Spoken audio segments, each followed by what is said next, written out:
Hi there guys, how are we doing? Mantheus here and welcome back to another video. Today it's time to talk about bind on equip epics. I get asked this an awful lot.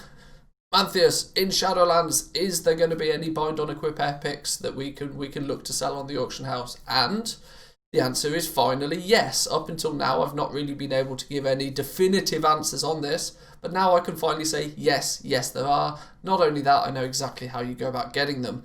Now of course, 350 item level BoE epics were world drops considerably for the most part in Battle for Azeroth, but now in Shadowlands there's an alternative way we're going to get them, and unfortunately you're not going to be able to farm them out like we were previously, but that may still come in the future. But I have found a solid source for some bind on equip epics, and it's in the Queen's Conservatory. Yes, we're back in the Queen's Conservatory. Yes, we're back in the Night Fae Covenant.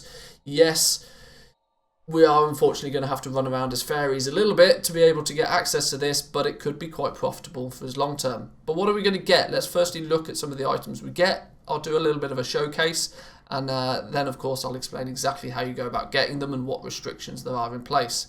So I've been able to pick up, you can see in the bags here, a whole bunch of them. Now they are also slightly themed to each of the covenants, and you'll understand why. The Queen's Conservatory has a reward system very similar to that of the islands from Battle for Azeroth, in terms of the fact you can get pets, you can get mounts, and the loot that does drop from here tends to sort of fall into the side of Transmog, I would say, more so than actual good power gaining gear. But look at some of the items that you can get. You get yourself a nice cool Thor's hammer, there's a one-handed dagger, little pokey boy, not too crazy good in the looks department.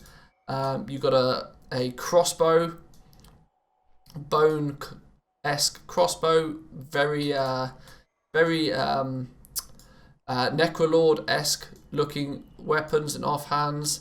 Some of the best ones are the ones that are arguably designed to look very sort of vampiric, probably to do with the Venthyr. You got yourselves a one-handed dagger there.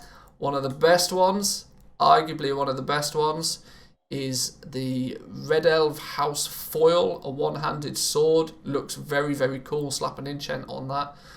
Be awesome. We got ourselves a two-handed polearm. Two-handed polearm there. Doesn't look too bad at all.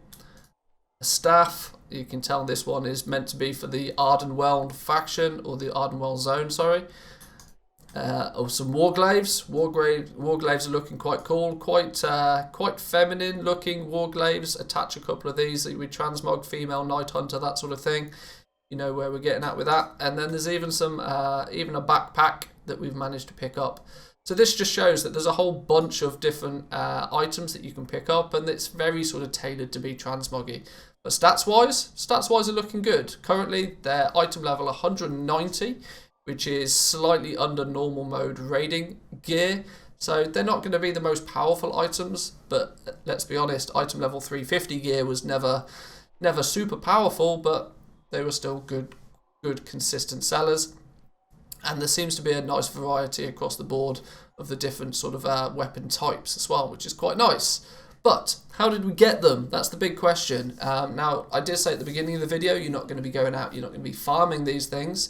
But if you do have access to the Night Fae, if you are part of the Night Fae and you have access to the Queen's Court, then you can slowly over time get your Queen's Court leveled up. It's not until you get it to the max tier, tier 5, until you'll actually be able to do this process to start getting some of these bind on equip epics.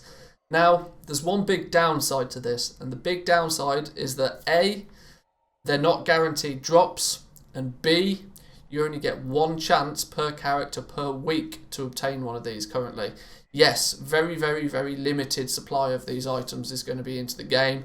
And the fact that you have to have a tier 5 Queen's Conservatory, that is likely, I think previously on the beta you had to have 36 points of renowned with your Covenant to even be able to unlock the 5th tier, meaning it's going to be a good few weeks, potentially even months before you're going to have access to this, even before you can start playing around with it.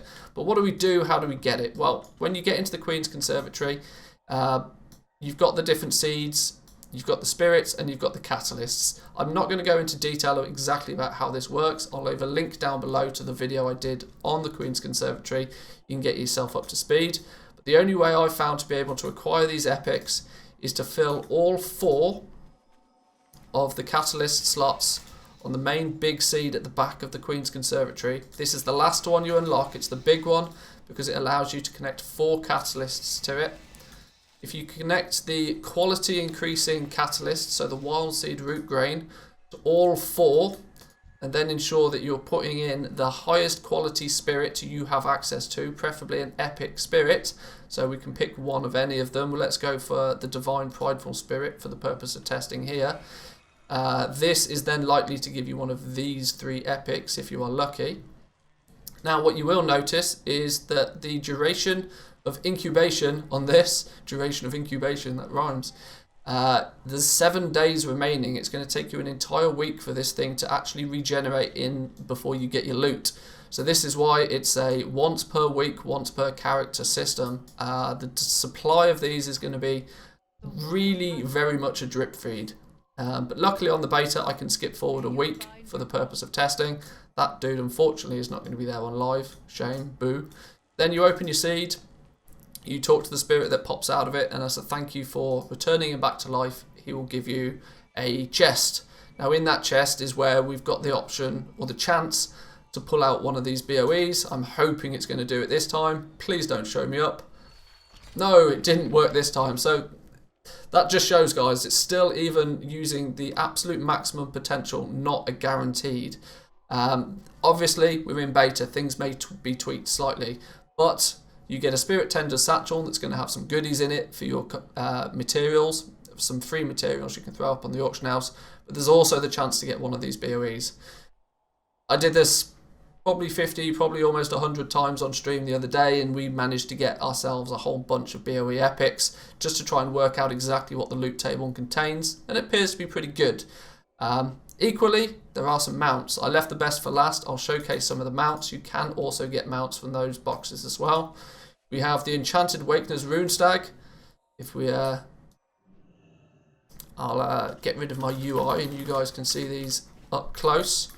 We have the Rune Stag that you can pick up. Got some big antlers to it, looking kind of smart. There's the Pale Acid Maw. I've been quizzed about this a few times on my stream over the last few days. It's a big bug, big shiny bug boy. He's quite cool. He's quite nice to ride about on. We have the Dauntless Dusk Runner. Now the mounts, I should point out, is the mounts are readily available through the other covenants as well. There are ways that you can go about getting these through the other covenants. They're not specific to the Night Fae, but the acquisition for them through the Night Fae is from this big seed at the back there. We got a gruesome Fade Wing, cool looking thing, and then finally the Silver Tip Dreadwing, saber-tooth bat looking thing. Very probably going to go well with a Revendreth vampiric sort of transmog. All of these mounts came from opening those caches. All of the BoEs came from there as well. So we now know that there is at least a source where we can get some BoE epics, and expect these to sell for a pretty penny, since the demand will be quite high for them for their transmog and equally their power gains, but the supply of them is going to be very, very slim. So then guys, I'll leave it there for this video. I'm off for the weekend. I'll see you guys again on the live stream on Monday. But remember to give this video a thumbs up if it's helpful for you, subscribe if you're new around here, and guys, I'll see you next time. Peace.